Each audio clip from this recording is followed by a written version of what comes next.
tudo o que você sempre quis saber sobre medicina tradicional chinesa. Esse tema é interessante demais. A gente sabe que o corpo físico funciona de uma forma maravilhosa, uma verdadeira orquestra perfeita, com toda a sua anatomia e fisiologia funcionando.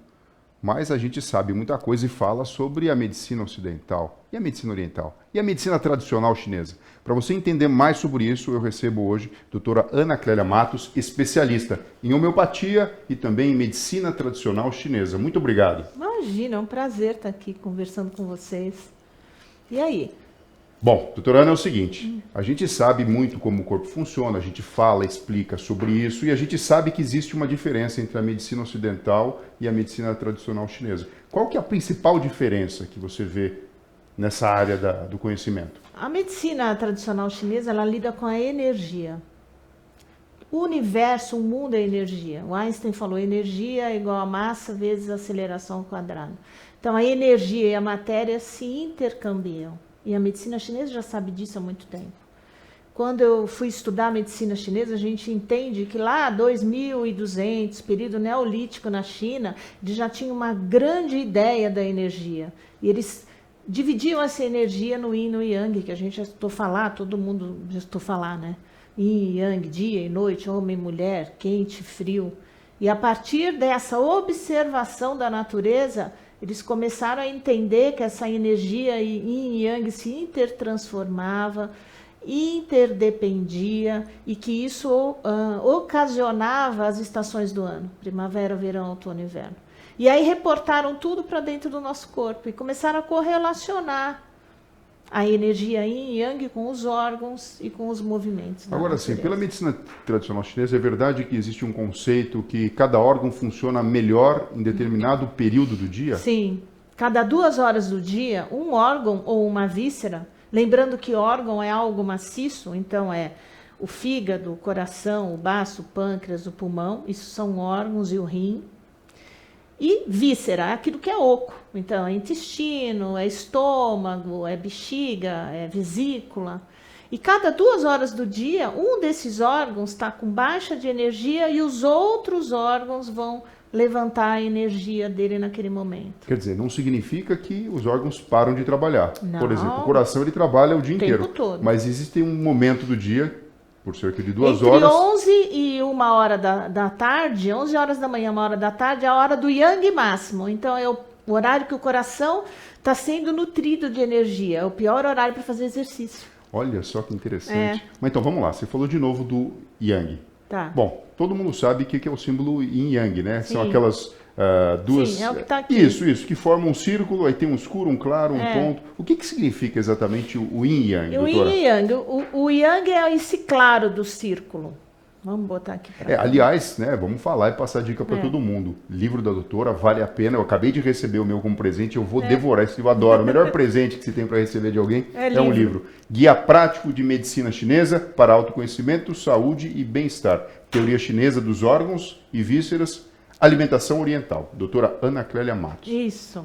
Mas vamos lá, então, yin e yang. O yin e o yang. O yin e o yang estão juntos e um contém o outro. Então, dentro do yang tem o yin, dentro do yin tem o yang.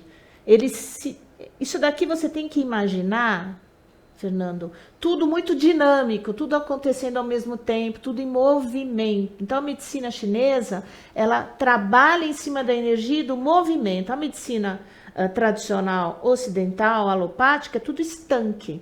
Então, você vai tratar o coração, vai tratar o rim. A gente não, a gente pensa em tudo em funcionamento concomitantemente. Agora, a gente pode dizer que a energia yin yang equivale à energia masculina e feminina? Sim. Ou então dia e noite, é isso? Sim. O claro e escuro? O yang é o homem, o yin é a mulher. Então, o claro é yang, o dia é yang, a noite é yin. Então, tem alguns órgãos que funcionam mais durante o dia e outros mais durante a noite. Também tem isso. O yin é o frio, o yang é o calor.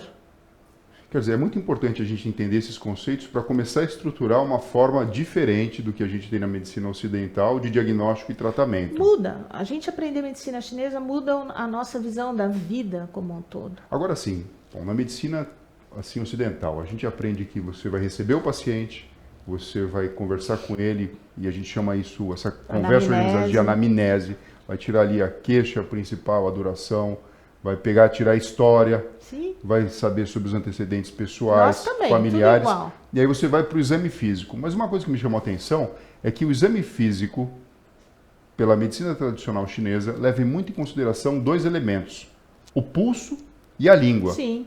Por quê? Como é que funciona isso? Na China antiga, era muito frio. E os chineses andavam com várias camadas de roupa. A profissão de médico é interessante, que era dada do avô para o filho e para o neto. Eram chamados médicos de pé descalço. Eles andavam ao pé na China. A profissão era ensinada dentro da família só. Quando eles chegavam numa aldeia, eles sempre olhavam pelo chão. O que eles encontrassem de planta no chão é o que eles iam curar dentro da aldeia, eram as doenças daquelas pessoas. Mas só que estava tudo muito cheio, todos muito cheios de roupas, camadas e camadas. Então, não era possível tirar a roupa das pessoas. Então, olha, Tá muito yang, muito yin. tá fazendo muito movimento. Vamos deixar assim. Ó. E aí eles, pelo pulso, que era o que dava para fazer, examinava o pulso, mostrava a língua. Então, cada dedo que toca o pulso direito e esquerdo representa um órgão ou uma víscera. E a língua, cada partezinha da língua representa uma parte do corpo. Então, a ponta da língua é coração e pulmão. A lateral da língua é fígado. Então, às vezes a gente vê, mostra a língua, você vê umas pintinhas vermelhas assim na lateral da língua, e fala, esse fígado tá cheio de calor, tá cheio de yang. Ou então umas manchas de sangue estagnadas na lateral da língua, tem hemangioma no fígado, tem parada de sangue dentro do fígado. A base da língua lá atrás é o rim.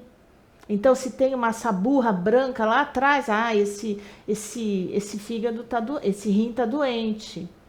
Então, quer dizer, a gente está falando de uma época que o conhecimento foi construído através da própria experiência Sim. acumulada e transmitida a famílias, né? Pai para filho e assim sucessivamente, que não tinha exame de imagem, não existiam muitos recursos e basicamente dependia-se muito da observação. Mas eu imagino o seguinte, hoje em dia você consegue acoplar tudo isso, Sim. né? Ou seja, você vai fazer um exame físico tradicional, utilizar o estetoscópio, palpar o abdômen e tudo mais, porém, lógico que, sendo uma professora da medicina tradicional chinesa, não vai deixar de avaliar o pulso. Sim. E também a própria língua. Eu uno tudo. Sim.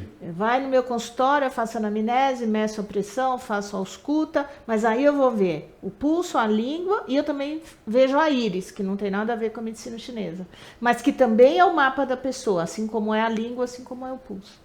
Agora, isso é uma coisa incrível, né? E a gente sabe que existem pelo menos 5 elementos que é dito, sim, né, pelos chineses que fazem parte, ou qualquer coisa pode ser constituída disso, né? Sim. Então, madeira, água, metal, fogo e ar. Terra. E terra. Ar não. Ar não. Que é diferente, por exemplo, do que a gente... Na Grécia se falava do ar, da terra, do fogo. Não, os chineses não falam do ar. Então, vamos lá. É madeira... Madeira, que é o representado pelo fígado no nosso corpo. Certo. O fogo, que é o coração. A terra, que é o baço e o pâncreas juntos. O metal, que é o pulmão. E a água, que é o rim.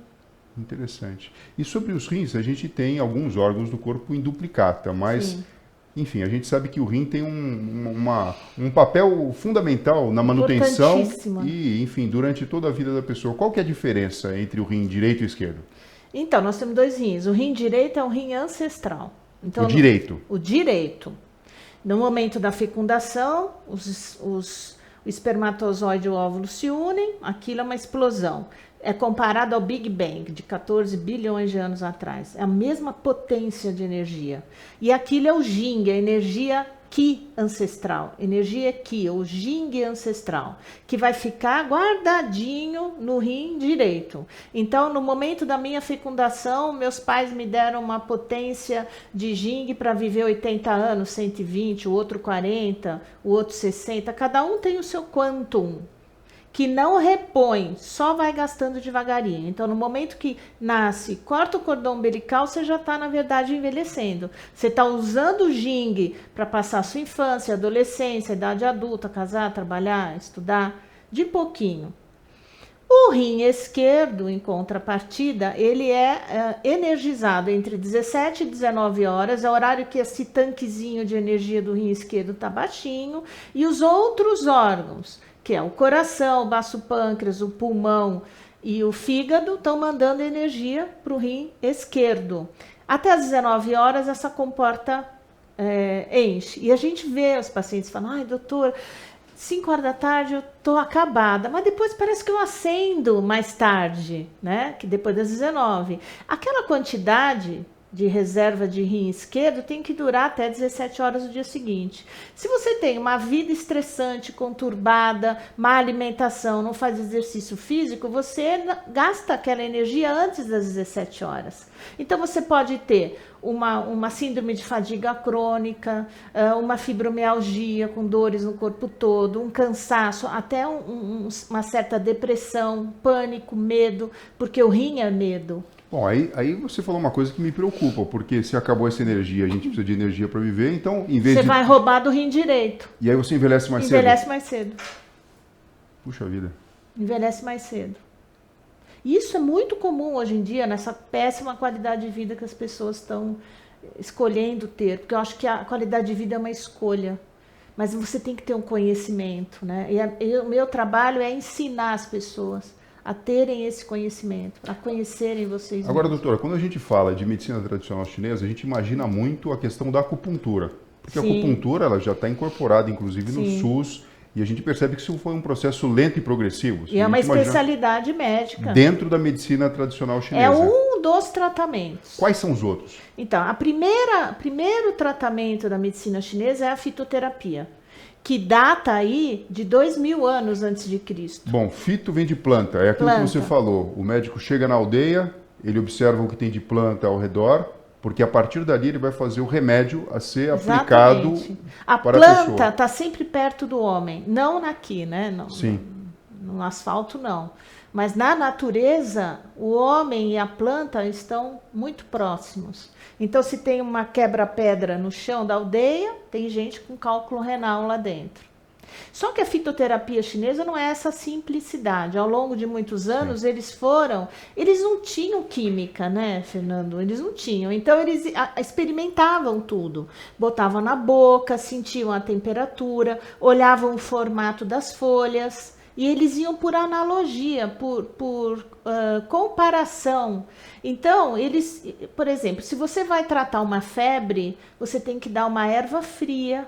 Mas se você der só erva fria, pode ficar frio demais. Então, eu dou uma morninha com uma fria. Se a pessoa está ácida, eu vou adstringir.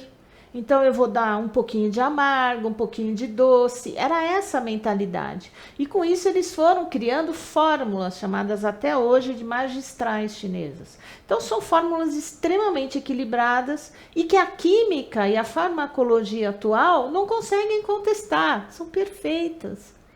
Então, a fitoterapia é o carro-chefe da medicina chinesa. 400 anos antes de Cristo que surgiu a acupuntura. Então, a acupuntura veio então não depois. Veio depois, então. Não é tão antiga assim. Não. E aí, a acupuntura, eles analisavam os meridianos de energia, que hoje, com a ressonância magnética, a gente consegue pontuar aqui a agulha e ver a circulação de energia acontecendo, que não é no vaso, não tem nada a ver com veia e artéria. São coisas que a gente não vê, virtuais. Caminhos energéticos. O que mais? Então, a fitoterapia, a acupuntura... As massagens, né? Uhum. Os exercícios como Qigong, Tai Chi Chuan, Liang Kun, a massagem, a Tuiná, né? Isso tudo é uma forma de tratamento chinês. Então, a alimentação, que eu falo muito no livro, o chinês é o seguinte, você é o que você come. O chinês tradicional, ele sai do trabalho, ele vê a temperatura, ele vê como ele está se sentindo, ele passa ali na banquinha, pega aquilo e vai fazer e come e não guarda na geladeira. Né?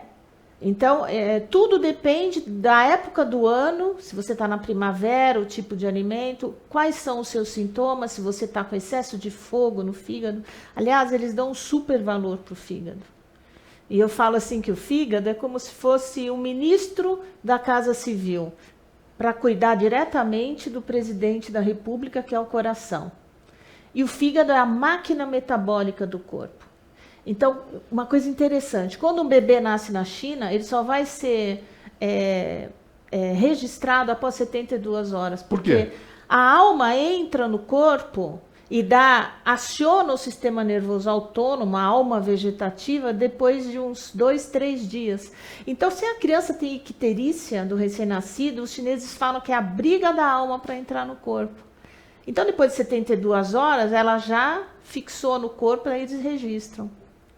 Eu falo muito aqui no livro do espírito dos órgãos, onde eu falo da alma corpórea, alma vegetativa. Agora, o cérebro, vamos levar em consideração, né? É a sua eu que faço neurocirurgia, sou neurocientista, estudo comportamento. Ele é considerado como que? Ele é um órgão, ele é uma víscera? Existe algum ponto de correlação com algum outro órgão? Ele é um órgão extraordinário, chamado extraordinário. Extraordinário. Extraordinário. Ele é super, hiper importante. Só que ele recebe influência fisicamente, a estrutura física do cérebro é rim, mas a função é fígado. Então, um paciente com epilepsia, um paciente que tem convulsões de repetição, os chineses falam que ele pode ter a estrutura do cérebro perfeita, a parte elétrica não. Então, eles falam que é excesso de fogo do fígado. O fígado, que é a máquina metabólica, ele trabalha, gera calor. O calor sai, expande e sobe. O prédio pega fogo para cima, não vai para a garagem o fogo. Então, como é que a gente trata a epilepsia? Tratando o fogo do fígado. Então, tem ervas chinesas que a gente equilibra o fígado, tonifica a água, que é o rim, e as convulsões vão melhorando. Agora, uma coisa muito interessante, né, doutora? Isso é explorado, inclusive, no filme hollywoodiano. Quando a gente pega, por exemplo, um personagem chamado Doutor Estranho, né? Você deve lembrar dele, era um neurocirurgião que sofreu um trauma e, na verdade, não conseguiu se reabilitar através da medicina tradicional e ele foi para o Oriente para se reabilitar. Ou até mesmo, né, agora, a grande vedete aí das nossas conversas e preocupações, a cidade de Wuhan, acaba sendo um polo importante, né? Sim. Não só por conta do que a gente vem experimentando, mas pelo seu passado. Conta um pouquinho pra gente. Porque tudo aconteceu na China ao longo do Rio Amarelo, que é um rio de quase 600 quilômetros, que nasce no Tibete e vai desembocar, vai desaguar no Pacífico. A bacia do Rio Amarelo, que é a parte mais larga do rio, mais ou menos que nem o Nilo, que o Nilo enchia, fertilizava as margens, e o Rio Amarelo também. A cidade de Wuhan é muito próxima, e o maior sítio arqueológico da China é na bacia do Rio Amarelo até hoje. Então, as primeiras civilizações, as mais antigas civilizações chinesas aconteceram ali. Então, é uma cidade de muita energia, de muito passado. Wuhan está a 20 quilômetros só da margem do Rio Amarelo, onde apareceu a pandemia do coronavírus. Então, ali a energia é muito forte, e toda essa energia ela se expande nas planícies, no próprio leito do rio, que forma um limo amarelo. Por isso que o rio é um sedimento amarelo. Até hoje, a medicina é muito explorada naquele lugar. Agora, doutora, uma dica prática para as pessoas que estão escutando a gente aqui, já ouviram falar de medicina tradicional chinesa, imaginam basicamente a acupuntura, e aqui a gente aprendeu com você que existem inúmeras outras formas e é todo um jeito diferente para se entender o funcionamento do corpo, que não tem nada a ver com religião, não tem nada a ver com misticismo, mas sim com a construção de um conhecimento feito através da observação lenta e progressiva da natureza, num momento em que a tecnologia ainda, na verdade, seria só desenvolvida muitos e muitos anos depois. Como que uma pessoa que está tendo contato com esse conhecimento pode começar a ter um olhar diferente para a sua saúde e incorporar esse conhecimento no seu dia a dia? É essa a minha vida, né? Porque a medicina chinesa mudou a minha vida. Eu queria ser médica desde 6 anos de idade, me desenhava, e teve um dia que eu fiz pediatria, um monte de pós-graduações, e larguei a medicina e fui abrir uma confecção de moletom. Porque eu não acreditava naquela medicina. Bom, e aí eu descobri a energia. E aí eu fui estudar a homeopatia, que é energia, mas não contente só com isso, eu queria mais, eu fui para a medicina chinesa. Então, a minha vida hoje é mostrar para a pessoa leiga, não é só para os médicos, profissionais de saúde. O que é a energia? Que a energia existe, ela é concreta e que a gente tem que percebê-la no nosso dia a dia. Aonde está a minha energia de manhã? Ah, de manhã a minha energia está mais no intestino, é o horário que eu vou me alimentar, é o horário que eu vou receber o meu alimento, que o meu intestino vai funcionar. Então eu vou pensar no alimento que seria bom comer de manhã, sempre procurar não comer nada gelado, acordar quente da cama e tomar algo gelado. Isso não é inteligente, né? Você pode até tomar gelado em outro momento do dia, mas não naquele momento. Então é ensinar as pessoas a se observarem. Ensinar que existe essa energia yin e yang circulando o tempo todo.